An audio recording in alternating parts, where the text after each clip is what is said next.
Winner of 4 awards from Los Angeles Film Critics this year, including Best Picture, Best Director, Best Lead Performance, and Best Music/Score. Jonathan Glazer's Zone of Interest, opening in theaters today. Yes, and if you're going to see The Zone of Interest, you should see it in a theater. We all did. The folks at A24 were very insistent that we go see it in a screening room, and like went out of their way to set it up for us so we could see it that way. And I'm so glad we did. I mean, clearly that tenacity paid off, but also as a cinematic experience, it is so much more impactful to see it, and more importantly, to hear it the way it was intended. Im Osten steht unser Morgen. Herzlichen Dank für eure nationalsozialistische Gastfreundschaft. If you have not subscribed yet, please do. Now is a great time. As Alonso mentioned, we had our LA Film Critics Awards recently. We are in award season. Zone of Interest will definitely be among the players this year. I don't know about the Oscars, but in some places, maybe the Oscars, I don't know. It's a lot, you guys. It's anything intense. can happen. It is, yeah, very much so. So this is based on the Martin Amis book. Jonathan Glazer wrote and directed this. If you have seen Sexy Beast or Under the Skin or Birth, this is even more formally austere than those films in a lot of ways. I'm a really big fan of Jonathan Glazer and the precision in his films, and that is extremely on display here. So it is about this family that lives next door to Auschwitz, because the father in the family is Commandant Rudolf Hess, who was the longtime commandant at Auschwitz. And it's him and his wife and their kids, and they live in this very tidy, simple house with a beautiful garden, and live what looks like a very normal and idyllic kind of suburban life. But on the other side of the wall, on the other side of the garden, is Auschwitz. And it is an exploration of the banality of evil, as the saying goes, how they live their lives in a seemingly normal way, you know, and they have breakfast, they go fishing in the river, you know. The wife, played by Sandra Hüller, who is our winner for Best Lead Performance for this and Anatomy of a Fall. She's having an amazing year. She loves her garden, very proud of her garden, loves showing it off, is involved in her kids' lives and everything. But in the most understated ways, this is absolutely harrowing, because it's about, you know, what the father's work actually is. And so because of their proximity to Auschwitz and the way the sound design is, there's this constant hum of violence and despair and death. And it's often the distance in small, subtle ways, and then in a lot of ways that are grand and harrowing and very much in your face. And that is, Johnny Byrne was the sound designer. We gave him a special commendation alongside Mika Levy for their score. And so, you know, they're just hanging out in the garden, and you'll hear gunshots or dogs barking, or there's a constant thrum of the trains. Yes, the constant thrum of the trains, and you know who's on those trains, and you know what's going to happen to them once they reach their destination. And so it reminded me a lot of Kubrick. And I guess I never realized it before in his films, in the austerity of it, but then also looking back through the stills for the film to make our thumbnail for this review, like they're all totally symmetrical, like centered focus. And there's like just a precision and an austerity to them that reminds me a lot of, like, you know, the formality of Kubrick style. And so I was totally disturbed by it and fascinated by it, and just the choices here. It's not going to be for everyone. Our friend Manohla Dargis at the New York Times wrote a really beautifully written takedown of this film, and is a rare dissenting voice, but I always enjoy seeking those out to find out, you know, what did she see that I didn't see, or what did she not see that I appreciated? And I mean, everything she says, she's very persuasive about. It's just those things I think are features and not bugs. But I am glad I saw this the way I did, and I also could not wait for it to be over. Yes. Yeah. It is an enveloping experience, and you wish it weren't, you know, because, you know, I think when Hannah Arendt coined the phrase, the banality of evil, she was in fact talking about the Holocaust. And so we're seeing it kind of, you know, made literal here in this sense of, you know, it's just there on the other side of the wall. You know, you can see the tops of, you know, the crematorium, and there are these meetings where it's all about the sort of the efficiency of the crematorium and that kind of stuff. And it's so divorced from any sense of humanity.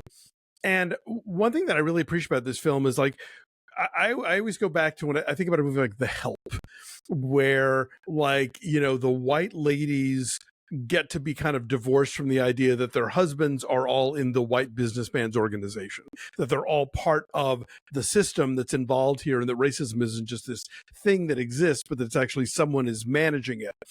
Sandra Hüller's character knows exactly what's going on.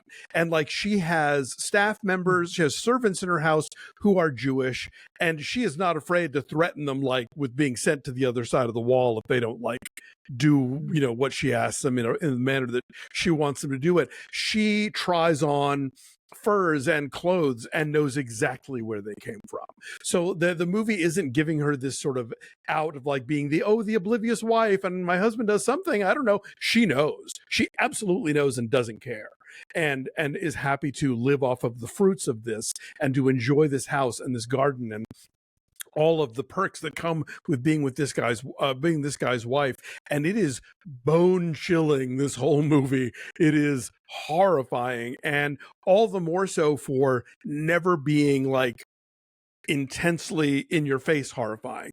It's just there, and it's there in the background, and it permeates everything, and everything is so seemingly bourgeois and suburban and placid, but you know what's you know what the motor is for all of this. You know what's happening yards away from them that they're just blithely ignoring. It is it's so intense. This movie is unshakable. Yeah. I mean, not only does she know and not care, she knows and is proud of the life that they have built. Because at one point, you know, Hitler wants to transfer him to Berlin to oversee all of the concentration camps. And she's like, I'm not moving. You know, we're doing what the Fuhrer asked us to do. We're building a life here. We're creating a family here. And I'm not going to, you have to drag me out of here. I'm not being taken away from here. So she's very proud of, you know, living by the ethos that the Fuhrer has set as the standard here. Yeah. And the whole scene with trying on the fur. Yeah. The whole scene with trying on the fur is so chilling because it is this rare private moment. She's constantly surrounded by her children and by servants, and by her mother comes to visit. And she closes the door and she finds in the pocket that there's a lipstick from whoever it was that owned this fur before. And she tries it on. And the way she, like, admires herself, like, assesses herself in this shade of lipstick of a woman who is probably already dead. Yeah. And that is horrifying. Like, the pride that she takes in this whole process is horrifying. And Sandra Hüller just finds every note just in the most exquisitely subtle ways. So. Yeah, you know, nobody here is a villain in the classic mustache twirling sense, but everyone here is despicable. And again, I think more despicable because they take all of this as such a natural order of things.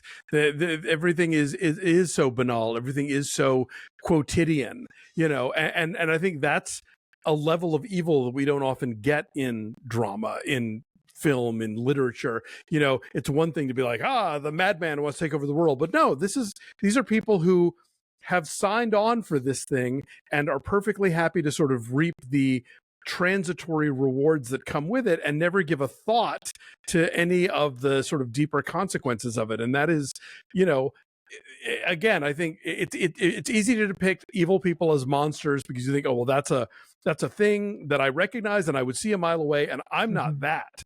But you look at these characters and you think, what am I complicit in? What am I letting roll off my back to enjoy my creature comforts? You know, and it's a movie that I think very provocatively asks those questions. What's your number then?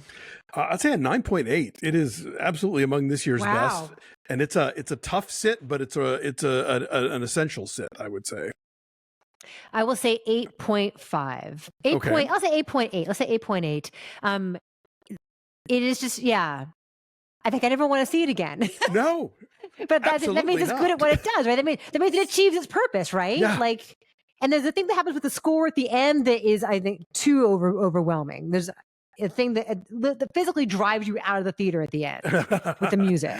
I guess, but it was I will say that I had to get up and leave. No, absolutely, but it's a choice I respected nonetheless. Mika Levy has done such great work in the last few years with Pablo Larraín and other filmmakers, and this is another one of their best scores for sure.